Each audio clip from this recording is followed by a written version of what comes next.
Well,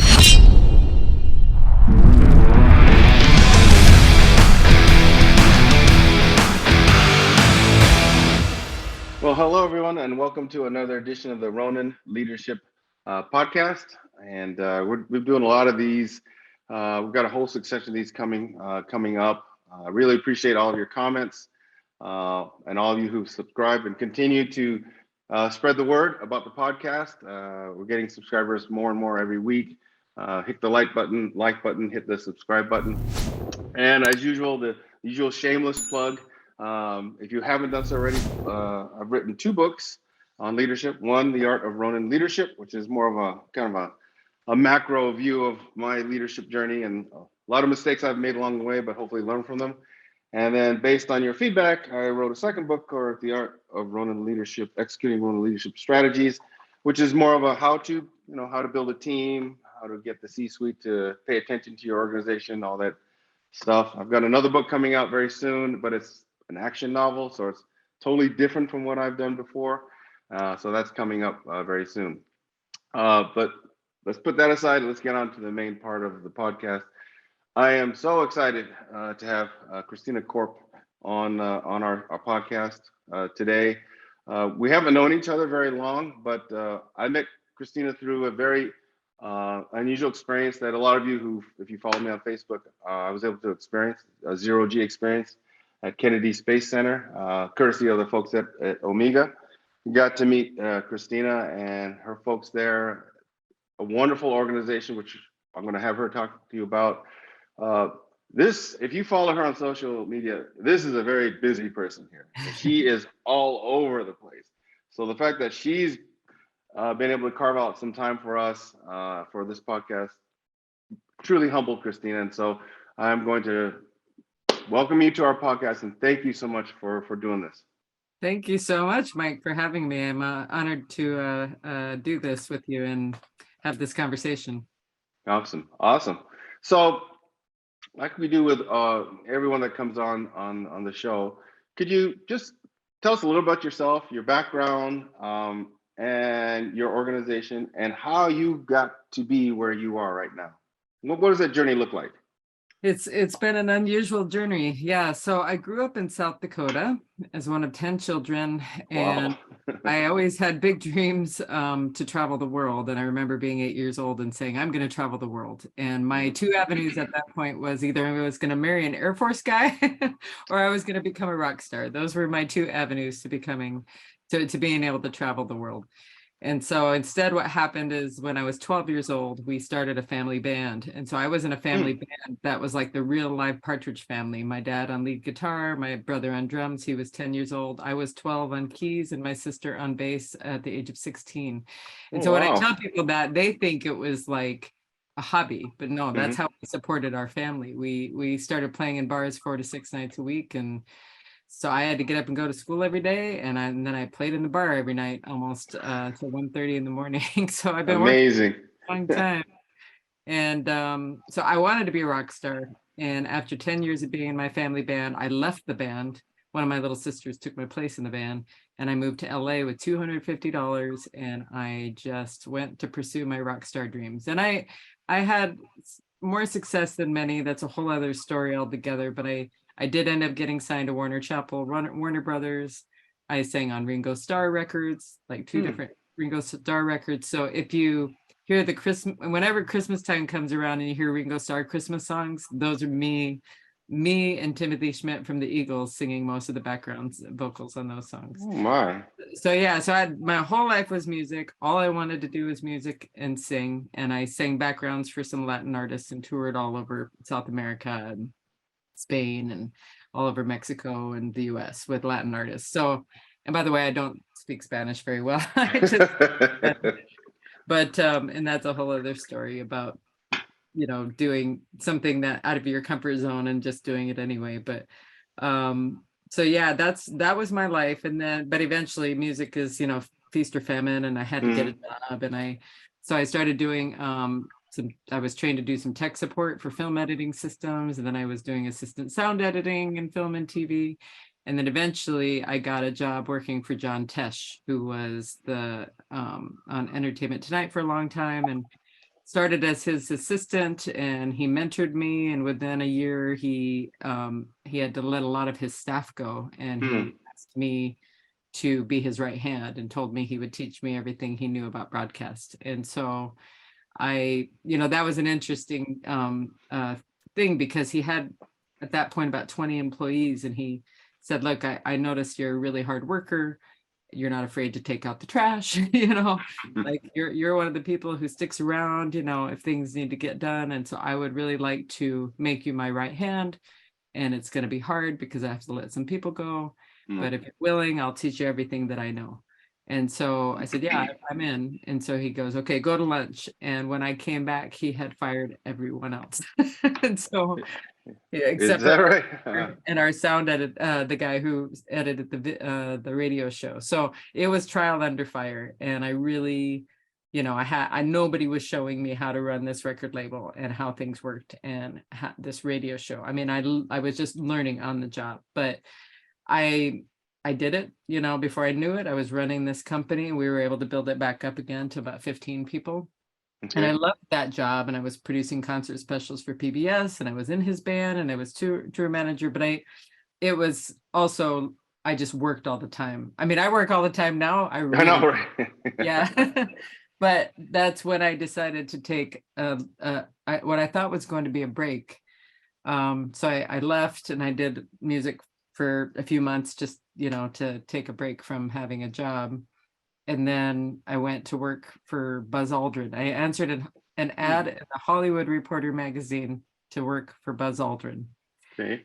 And for me, it was a big step down, because I had just been running this media company and having all this responsibility, and, and I thought, this is going to be a piece of cake. Go work for this old guy who walked on the moon. And I did not know what I was getting myself into at all. Later on, another astronaut said to me, but you grabbed onto a rocket. I said, but I thought he was a decommissioned rocket.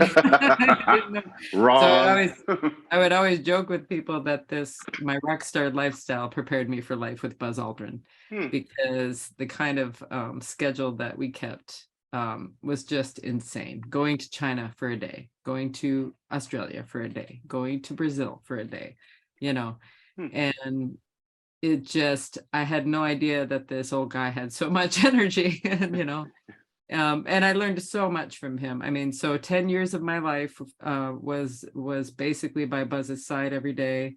And I was hired by his ex-wife because they needed somebody to handle his media, his PR, his speaking engagements, his branding and licensing. And so I was his speechwriter for most of those years. I created all his presentations. But what I really realized very quickly too was that I loved space, but I had no idea that there was more than Neil Armstrong and Buzz Aldrin who had walked on the moon.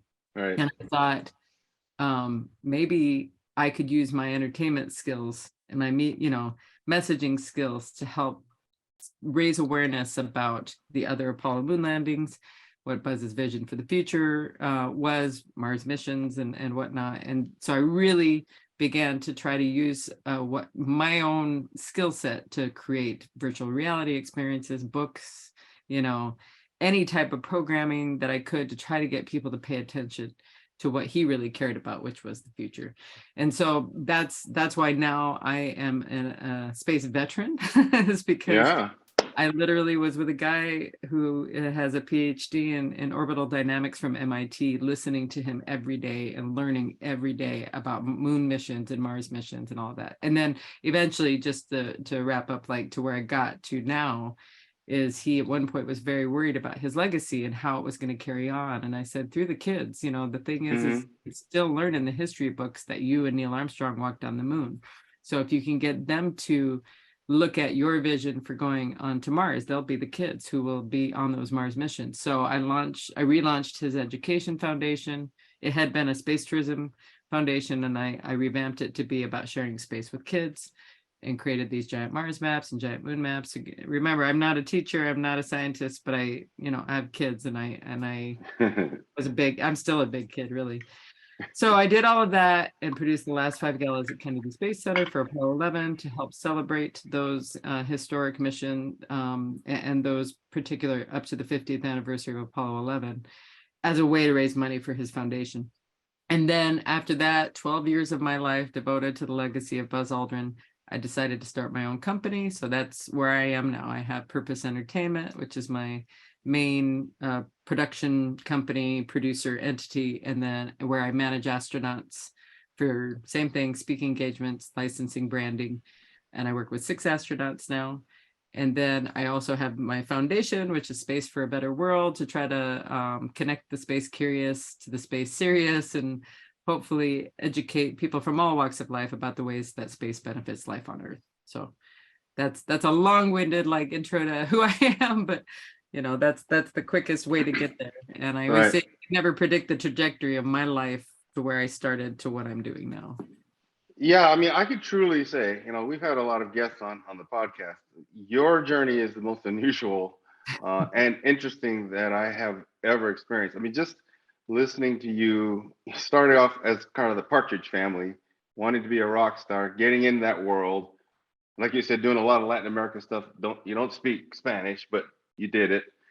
And then ending up obviously with Buzz, and then starting your own company. I mean, it's been quite a journey, and the journey continues, right? It's still continuing, right? One thing that strikes me though, so a lot of people wanting to get into business, wanting to become leaders, and you've done both successfully. There's this whole element of risk, right? As everything you have done, there's been an element of risk, a huge one. I mean, there's no safety net, right, for everything that you've done. So where does that come from? I mean, you're obviously a risk taker. I mean, not taking foolish risks, but certainly things could go south if it didn't work out. So where does that come from? How is that in your DNA to be able to take risks? You know, I actually have always wondered about that. And I mean, to me, it's very observant that you understand I'm willing to take a lot of risks that a lot of people are not. I mean, because even still, you know, I have this small company, but I'm not some big company flush with money. You know, I still, everything I do is still, I'm a one woman owned small business, taking big risks that make other people nervous. You know, I'm not sure if it's because I grew up poor. And I really had, you know, no place to go but up. And so, you know, I think in some ways, I'm really grateful for the way that I grew up. I'm grateful that we were a poor family, because it's this idea I've always had that if I fell back down to that, I could always get back up again, because I already got out of it before. So, and to be honest, I think it's something partially why I get along so well with astronauts, you know, is because they're risk takers. And you know, a lot of people, when they say to me, oh, astronauts are the elite humans, I've had people say this to me, like astronauts are perfect. I'm like, no, they're just as flawed as the rest of us, but they're willing to take risks, and they don't give up, and they keep trying. And I think that that's something that I share with them. And I think that you have to be, if you're going to be a leader too. I mean, you know, the people who, whether you like them or not, but the richest men in the world, you know, Elon Musk and Jeff Bezos and people like that, they took gigantic risks that paid off. Right. And, you know, so that's the thing. Sometimes, you know, people don't understand the reason that they're there is they weren't trying to become the richest man in the world. It's just they took huge risks that have paid off. And they continue to take those risks. So, you know, mine is a much smaller level, but still for me as a one woman owned small business, I do take a lot of risks that make people nervous. Why? I don't know. Right. I mean, except that I want to do things that matter. I want to do things that are memorable. I will say this, my grandmother on my dad's side worked in a factory her whole life. Okay. And she always wanted to travel. She always wanted to go somewhere, but she didn't have it in her to take the risk, to take a chance. And so she was really, really proud of me that I did. And that so I would always send her postcards from everywhere I would go in the world. And she was just so proud that I had that I didn't, like, at the end of her life before she died, you know, she said, I wish I could have traveled more. So that's something that drives me too, is I want to be one of those people who feels like I try to do everything I wanted to do. Like at the end, if I have any regrets, it's just purely that I just didn't quite get there to everything that I wanted to try to do. Yeah, you didn't have enough hours in the day, basically. Yeah. No, I love that. I love that. When you obviously your journey is still continuing, but throughout, you've got your own company, your own foundation.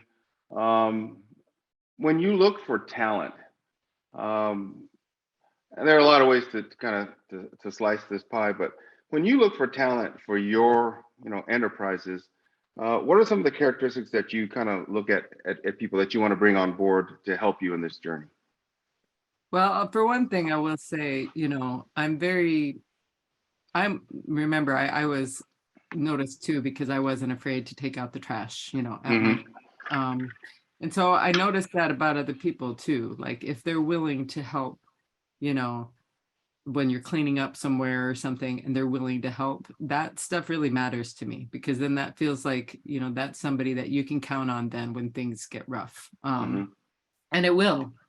Hardly anything ever goes smoothly, and so Yeah. when you see some people who say, well, that's not my job, that's the kind of thing that I notice, people who are willing to say, hey, heck, I'll help you out with that.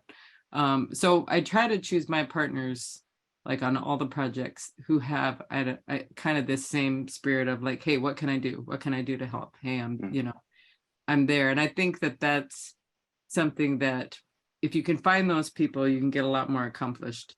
And look, everybody has their own motivation. So some people, like, what is it? I work to live. I don't live to work, Right. I mean, I kind of am one of those live to work people. I mean, I'm a workaholic, which, it's not because I love to work. It's I love what I'm doing. So I'm willing to put in the work. So I think that's the other thing too, is like trying to unite with people who have similar purpose, but sometimes you meet people and you think that they're that way and then they're not. And Right. you learn a lesson and then you just, change direction too. So I don't think there's any perfect formula, Yeah. Yeah. Well, I think you're right. I think at a micro level, those people, as you said, who are willing to do the work, the people who, oh, that's not my job, like you said. I mean, I think that's truly indicative of somebody that you probably don't want on the team, right? You want somebody that's willing to do whatever needs to be done, especially in a company like yours, where again, it's your brand, it's your product, it's what you guys do that brings in revenue at the end of the day, right? So everyone's got to be all hands on deck. Well, Right. and plus, I've been thinking a lot about all these layoffs that have been going on, Right.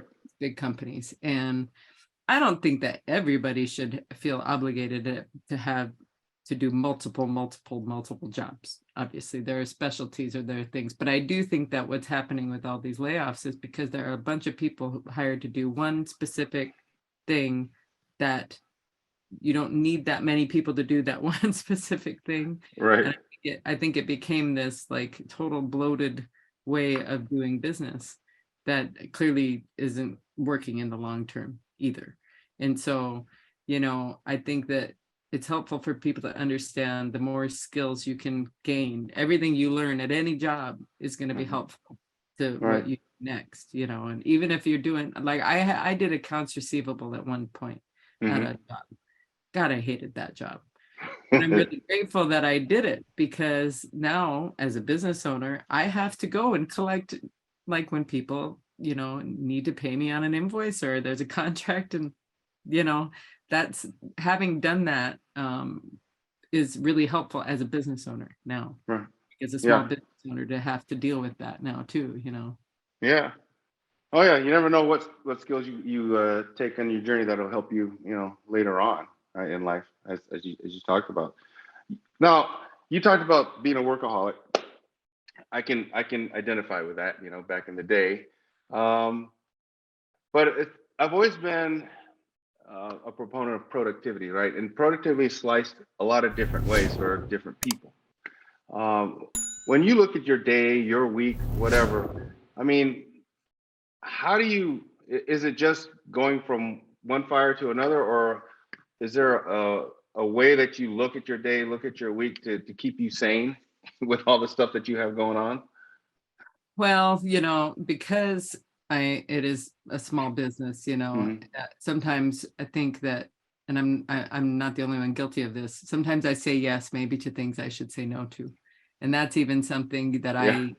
I'm always trying to like talk myself through. Like, you don't have to say yes to everything. Right. And and it's hard because you're thinking, okay, well, this might turn into something, but like this is where I've made a decision, like for this next month, I'm gonna try really hard not to go and travel all the time, because anybody who does business travel, it's very hard to get things done when you're traveling. Sure, you're Right. in meetings or you're doing speeches or whatever, but it's actually quite hard, to get actual business done. So like what I have to do and what I have begun to try to do is to build that focus time in to my schedule too, because I create a lot of like you said, I have a very unique job. But for instance, I have 2 more zero gravity flights coming up this year, and I'm doing them with different astronauts, and they're in different places. And so I have to really like put time and attention to what's going to go on in each one of those things. One of them isn't going to be in Houston, one's going to be in France, and I've never done one in France before. So I have a lot of research I need to do, about what that experience is going to be like. And so in the meantime, I'm also producing 2 big events, one in 3 days of events in Romania in June as well. And then 2 days of events in the UK in October. And so I already have some pretty big projects on my plate for the year. Yeah. And in the meantime, though, a lot of my bread and butter, though, is booking astronauts. So I'm dealing with inquiries and all of that. So I have to get to a point, and this is where this week is like that, where I'm blocking off time, where I don't book any calls, I don't do any Zooms, so that I can just focus on those things, where I have quiet around me. And I think everybody needs that in order to actually really get some things done. And it's hard when you have a lot going on. It's really, really hard. But that's where even I am like trying to self-discipline myself in, okay, I need to keep these blocks of time open so that I can just focus and not feel overwhelmed, because there's so much coming in all the time, lots of emails, all of that. And I don't know how some people deal with their email intake, but I just leave it unread until I deal with it. I have to, because otherwise I'll never get to it. There's just too much, so. Yeah.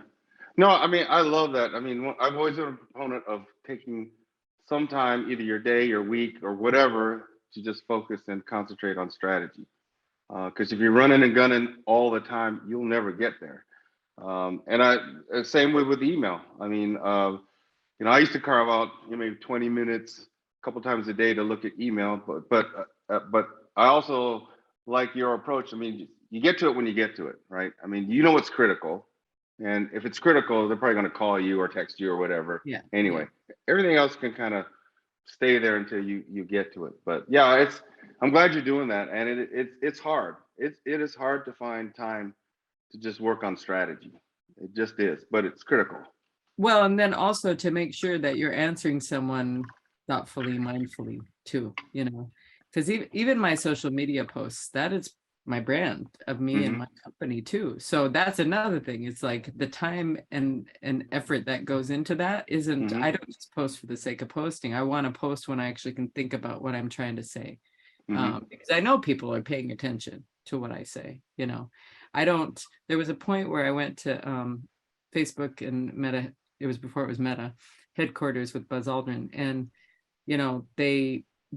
I was moderating a Q&A with Buzz for Veterans Day. Actually, it was a veterans thing. And when we were walking in after we finished that, we were going in with the influencer team. They were saying, "Oh, we're so in awe of what you do." And I thought they were talking to Buzz, and he walked by me and they were looking at me. And I was like, "Me? You're talking to me?" And it was because I had created all his social media accounts. So it was actually me posting on all his accounts. And they said, "Yeah, what you have done is really extraordinary." I was like, "Oh my gosh, what are you talking about? We only have 400,000 followers. It's so hard, They said, no, it's not the quantity, it's the quality of the followers.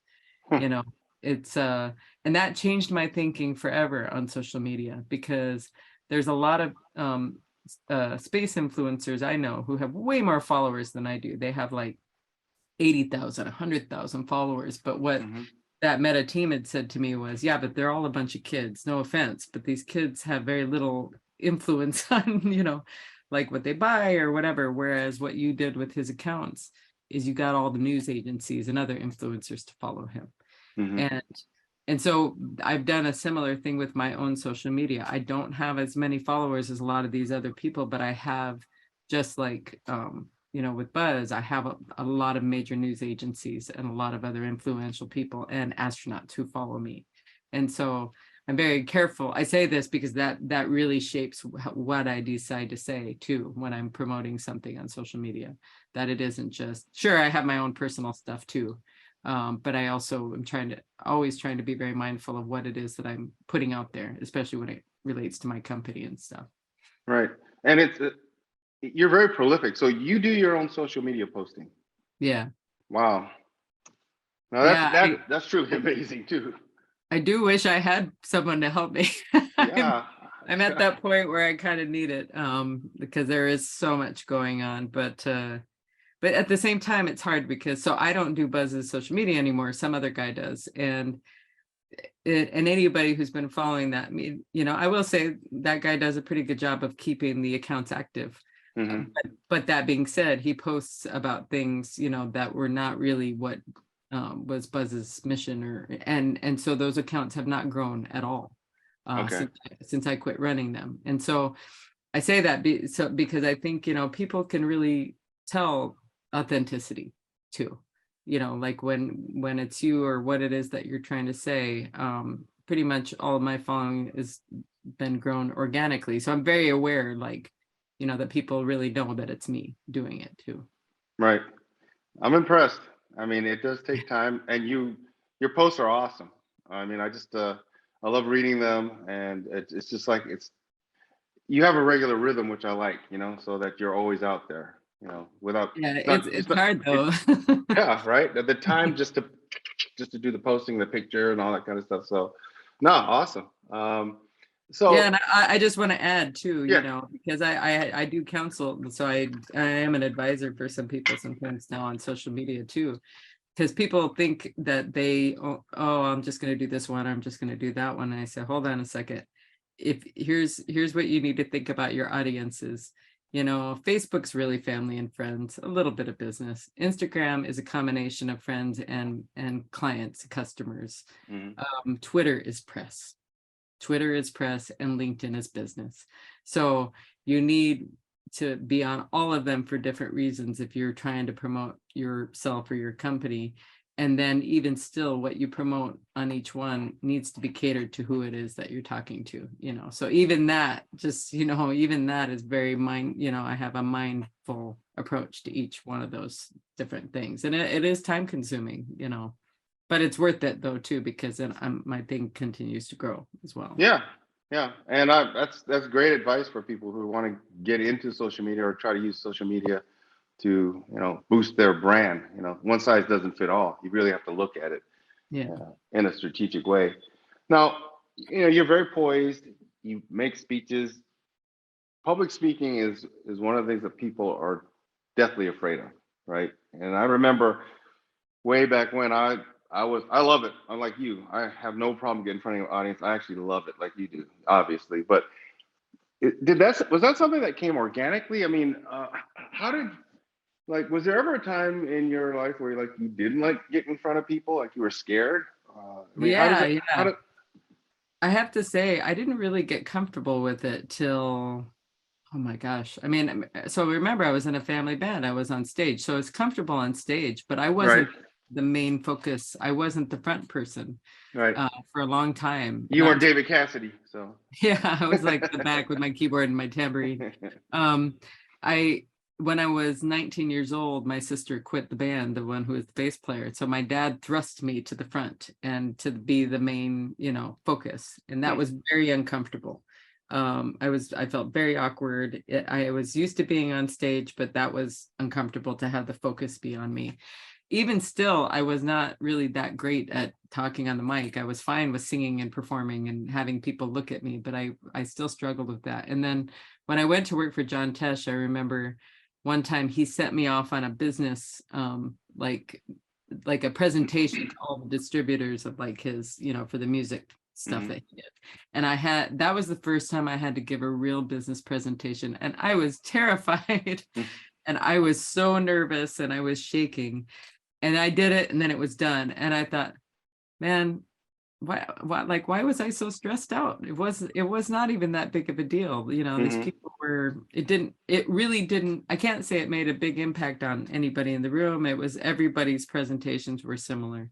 But I just, after a while, I think that, you know, people put too much pressure on themselves. And once I realized, you know what, I'm just going to be myself.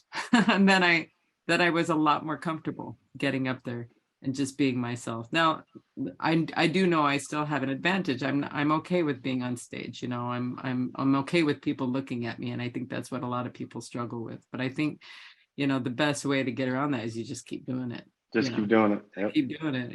Yeah. And then it gets easier and easier. So, and now, I mean, I don't even think anything of it. I've been in Davos at the World Economic Forum where there's all these people getting up, and then sometimes there was a thing I was at where all these keynote speakers got up, and at the end they said, if anyone has anything to say, you want to get on stage? And I was like, well, I better get up there. And my friend was laughing at me. He's like, you're one of the few people that I know that could just do that, just walk on stage and then just take charge of the. And then I made everybody cry because I was talking about Apollo moon landing memories and stuff. So Awesome. Yeah. No, it's a critical skill for leadership. And you know, I think you hit the nail on the head. The more you do it, the more you get better at it, the more you get comfortable. And again, people want to hear what you have to say. They're not trying to throw stuff at you, like, you know, throw stones at you and stuff. So you mentioned John Tesh a couple of times, which I think is really cool that you had this experience with him. Were there any leadership traits that you gleaned from him that you've been able to incorporate into your own leadership portfolio?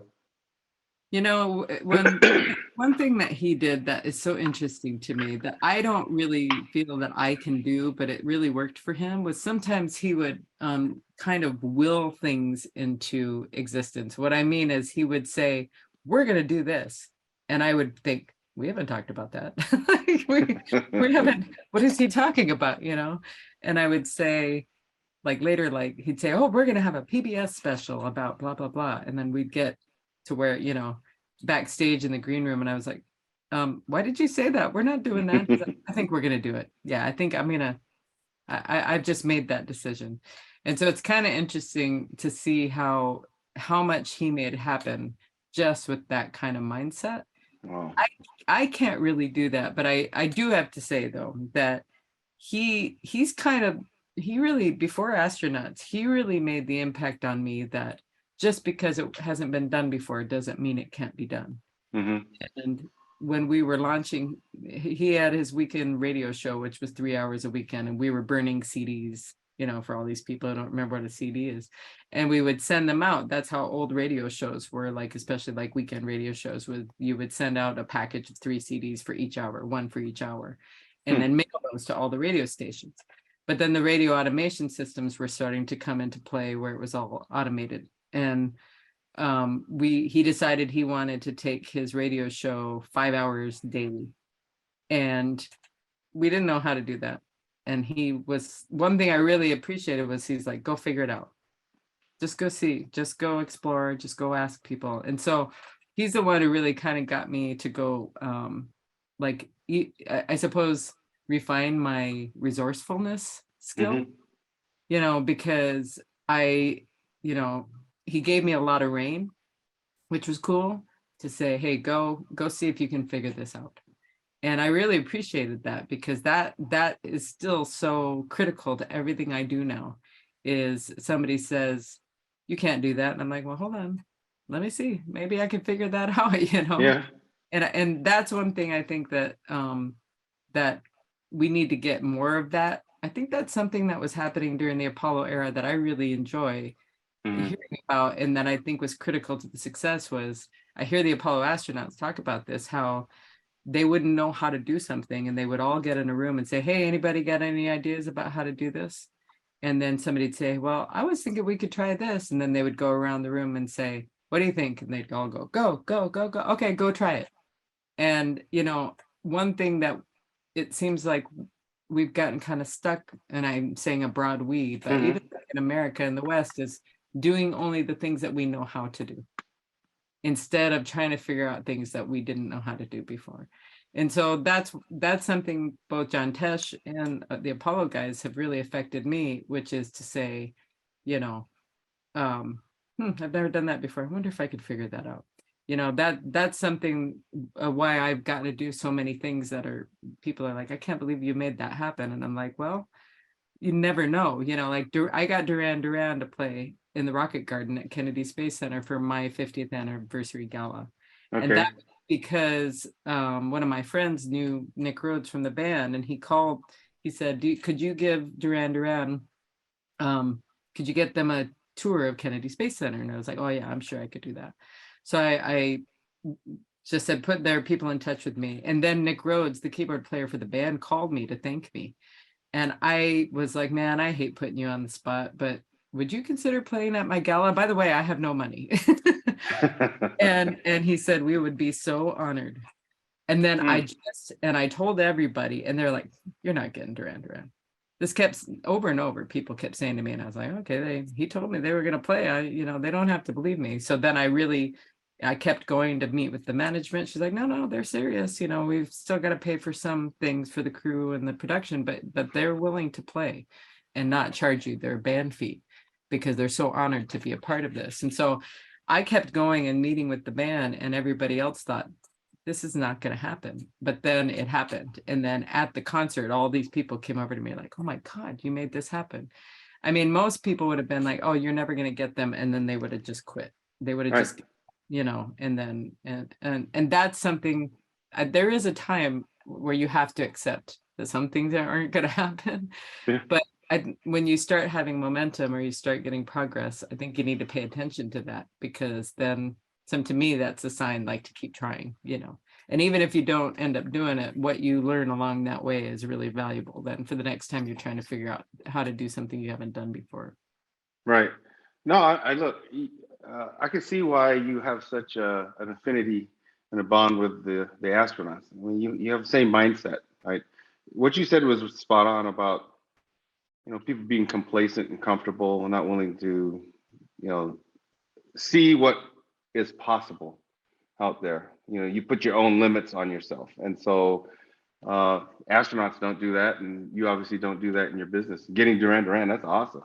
I mean, sometimes, don't get me wrong, sometimes I do get stuck in a rut and I'm just tired and I'm just like, you know, and then I have to remind myself, like the other day, somebody said, oh, you should be doing this. And I said, oh, I'm probably too late for that. And they said, come on, you should know better than that. You work with astronauts. Nothing is impossible. And I was like, oh, you're right. Thank you for reminding me. Yeah. Something I wanted to ask you. So this thing called work-life balance, I don't necessarily believe that it exists. Everybody kind of figures it out for themselves. But there has to be a way where you, especially someone like you, who's, you know, you've got so many things going on, you need time to decompress. I mean, how do you handle that? Because obviously you have a lot of obligations, but at some point you've got to take time to, you know, find some balance, whatever that means in people's lives. How do you approach that?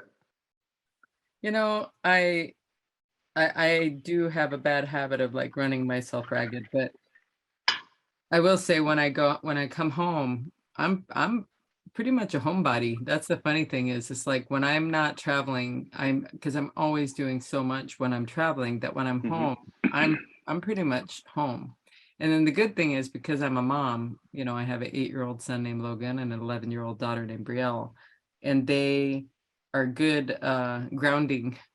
They ground because, you know, any illusions that you may ever have about eating, like, you know, in a 5-star whatever, and then you come home and you got to make ramen for your kids. You know, like, there's nothing more grounding than that. And then, you know, I am a self-proclaimed workaholic, but like I said, it's mostly because I'm usually working on something that I really love. And I think that that's different than just working hard because you just don't have any choice. So it's still pretty fulfilling. Now, that all of that being said, like when I am home, I try to build in where I go for a walk every morning. And that's where most of my best ideas come. That's where like it frees my mind, and I'm just outside in nature, and I'm just looking, and I hear the birds chirping, or I'm listening to music, and I'm walking, and so that definitely helps me with my trying to keep my sanity, because I can handle a lot, but there comes a point, doesn't matter who you are, you gotta stop, you've got to take a break and make sure you get enough sleep. Unfortunately, I'm a terrible sleeper. I wish I wasn't, but I am. I'm the perfect person to have in a disaster because I wake up like that at any sound, and so I wish that wasn't that way, but it's just kind of the way I've always been. Yeah, but you found a way to balance your life. I think the family and home. I think that's very important. I'm trying. I'm trying. At least you recognize it, right? You recognize the need for that. So I'm wearing the shirt. What we got at the Zero G. Space for a Better World. World. Please tell our audience, what is Space for a Better World, and what are the goals you're trying to achieve for your organization? So I have, especially since I started Buzz's foundation, I've just really been driven by purpose. I really, I like to do exciting things. Everybody needs to make money, and I want to make money, but I also feel much more fulfilled doing something that matters. And so when I was working on Buzz's Education Foundation, I really enjoyed seeing something that I helped create, make an impact to teachers and kids and things like that. That being said, after running that foundation, I also thought I do not want to run that kind of foundation again, where I actually have to create programs or that it's rolling it out in different places. But I'm really driven by inspiration. One thing that's really clear to me, and of why Apollo was so successful, was because of the inspiration of it and how it's continued. The inspiration has continued, and so this is where I feel like my skill set and my relationships with astronauts and things like that, I have a unique place to inspire people. And I feel like that's what we desperately need, almost more than anything, is inspiration. Everybody pushes education and information, and I want people to remember the inspiration part. The inspiration is what makes people want to learn and be educated. And that's the part that I think has gotten lost. Like even in companies, like the first part of budgets that get cut are marketing and messaging. And it's a mistake, because in order to get more people to support what you do or to care about what you do, they need to understand and feel emotionally, or at least relate to what it is that you're trying to do. So Space for a Better World came about because I had already, started my own company, but I was still doing some outreach, and I was still trying to inspire people. And I started working on a lot of women's issues to promote diversity and inclusivity, really highlight those who don't get the same recognition, and then also hopefully inspire them to see, I'm living proof, coming from the humble background that I came from, that you could be a part of something extraordinary, and in spite of where I came from. And so I was already doing some outreach, and also in the 50th anniversary of Apollo 11, I had some people saying, oh, we can't care about space. This is a common thing. I don't want to care about space. I can't think about space. We need to think about saving our planet. We need to focus on our environment. And we need to focus on climate, blah, blah, blah, blah, blah. And that's when I realized, wow, there's a huge awareness gap here about who is providing that data. It's the space people. And the space people are bad at making people understand that they're the ones getting all that information and feeding it to the world. And the people outside have no idea that that's where it's coming from. So maybe somehow I could help bridge that gap with what it is. So I wrote this one pager to try to get support for my last gala, to explain, here are all these ways that people benefit from space, and they don't realize that's where it came from. So that I called it Space for a Better World.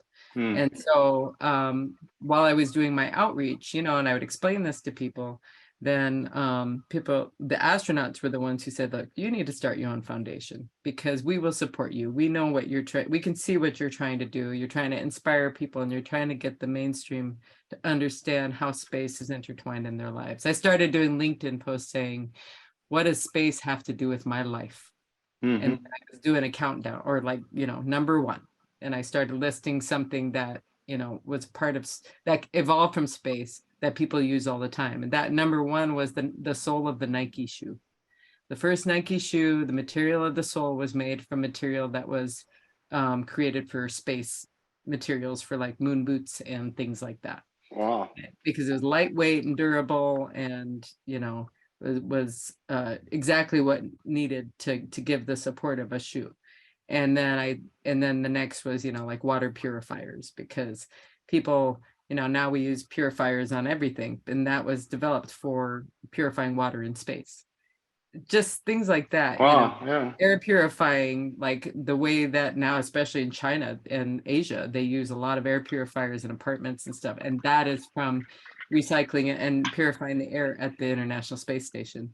And so this is where Space for a Better World came about, where I thought, if I could get people to understand how space is making their life better all the time, and they just don't know that's what it is, Right. maybe I can try to help educate and create content and do outreach and do things that gets people to be inspired by space and learn about how space makes a difference in their life. And so again, not just from inspiring kids and families, that is one aspect of what I do, but this is why you see me speaking at the World Economic Forum when I can, is because even those decision makers who make major decisions for whole either companies or even for whole governments, many of them don't realize the tools that are at their disposal in the space world, or they may be using space technology, just don't understand how they're using it or how it could be used. And so that's where me and some of the astronauts are trying to be the voice for the space community, to explain it a little in less intimidating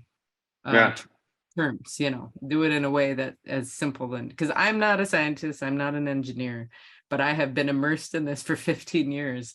And I've been exposed to it, and I see it, and I'm very aware of it. And I do feel I have a way to kind of relay it in a way that hopefully people can relate to. Yeah. I mean, I think people listening to this, just the several things you mentioned about air purifiers or Nike, we have no clue, right? And those, Memory foam is a big one. Is that right? Foam is the material that was made to soften the landing of a spacecraft. And now people have it on their beds. They use it on their neck pillows on the plane. That's in their shoes. The glass. The next one I usually say is your glasses, either your sunglasses or your eyeglasses. The reason you have thin, lightweight, scratch-resistant lenses that are not glass is because that was developed from the visor of a helmet of an astronaut. Space. Interesting. Wow. So all of these things like this that we develop for space end up getting intertwined and turned into commercial products that we just use all the time, and we just don't know that's where they came from. Yeah, that's very cool what you're doing with your organization. If people want to find out more about it, how do they reach you or your organization? They can go to spacefororbetterworld.com. They can follow me and SpaceFabWorld at spacefabworld.com or at SpaceFabWorld on social media. But I mean, on my social media, it's pretty easy to see. I'm always tagging Space for a Better World, because half of what I do is for that messaging. Right. So your journey continues. A lot of people that I interview, or a fair amount, are like me. We're retired. We're doing other things, but we're retired. You have a long way to go, So what's in the future for Christina? What are you thinking about? Well, I would love to have my company grow. I know at some point I'm going to have to make some decisions, or either get some investment or something, because there's a lot that I can do. I have a very small but mighty company, and I know that I need help. So my hope is that I can grow that a bit and get a bit more support. But aside from even doing the outreach or the things that I do with astronauts, I'm also really, really passionate about travel. And so I've been to all 7 continents twice. I've been to Antarctica twice. Amazing. I'm trying to get Charlie Duke, the 10th man to walk on the moon, who you got to meet, to Antarctica this year, because it's the last place on Earth he hasn't been to yet. And it's a really special place to go. But I've been to 50 countries, only 50. So what's next? Hopefully to keep adding to that number and go to places. Yeah. No, I think it's awesome. I could talk to you for hours, because I just think you're fascinating. I've learned so much too out of this. But I think one of the best lessons that people who listen to this podcast is persistence, determination, believing in yourself, and always going for things that may seem impossible, but they're not. I mean, those are kind of the things that I see wrapped up in you and what you've created, which you have created, right? Out of nobody's given you this, you've Yeah. created this, and I think it's fascinating. We're actually, my wife and I are actually going to be at Kennedy Space Center at the end of March. We're going to do a tour because she wasn't able to go on the zero G thing. So the Yeah. Omega folks are being able to set up something for her. So you just reminded me of that when you were talking about Duran getting the tour of the Space Center. So Oh, awesome. Yeah, yeah. I'm gonna do similar for somebody else, so you'll have to let me know when you're here. But yeah, I was gonna say people always ask me what my PhD is in, and I'm like, look, I don't have all these fancy degrees that everybody else has, but I've got a PhD in getting stuff done and in resourcefulness. That's kind of my superpower. I think it's yeah, just resourceful, you know. yeah. Well, I appreciate you taking the time out of your day, and I'm glad you're able to, take this time at home and, kind of reflect and get ready for the next charge that you're going to be doing. But I thank you for taking the time to talk about leadership and your business journey, your life. It's fascinating, and I think that we're very lucky as a society to have you and people like you doing what you do. I think it's very important. So thank you so much for being here. Oh, thank you so much for having me and for those kind words. All right. So that's it for this edition of the Ronin Leadership Podcast. Really thank Christina for being here, and can't wait for you to hear the comments. And we'll make sure, Christina, that you get some feedback too as well from the people that are listening to this. So again, hit the like button, subscribe button, tell your friends, family, even your enemies, because they may need to know something about leadership as well. And until next time, we'll see you next time on the next edition of the Rona Leadership Podcast.